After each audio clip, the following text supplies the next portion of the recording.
And so then that night we had night before that we had a bombing raid, and the bombs, there were craters on each side of the hammock, you know, anti-personnel bombs. And so and the next morning we were inspecting, and that's when I found out there was bomb craters on the east side of my hammock down the pass.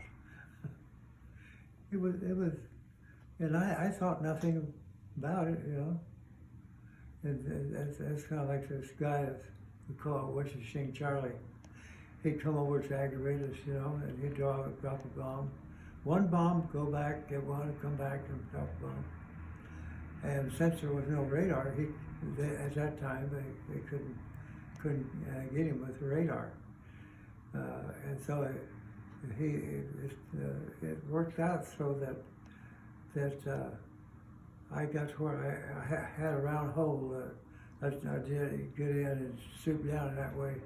The bomb would have to hit me direct in order to kill me. So the funny part about it is, I went to sleep one night, and when he was going over, and I knew that I'd know when he went and just died, because you know it sounds different. You could tell before he dropped his bomb.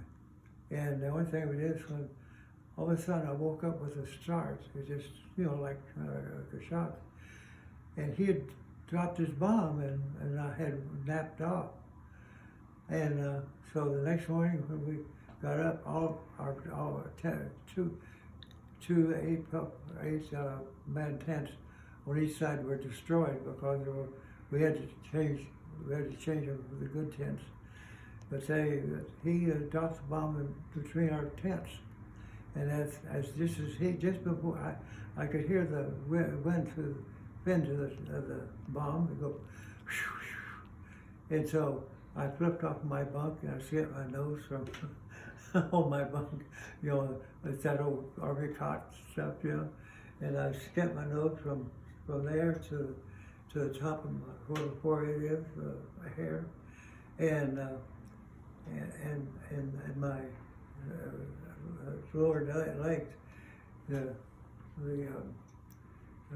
when I flipped off my bunk, I woke up and I was bleeding like a struck hog. And the guy said, "Oh, Compton, you got hit last night." He said, "Go down to Captain and give you a Purple Heart thing." And I said, "I hurt myself. I'm not going to go down there and tell them that I wanted a Purple Heart." When I said, I hurt myself. I flipped off my bunk, well, it skinned me up.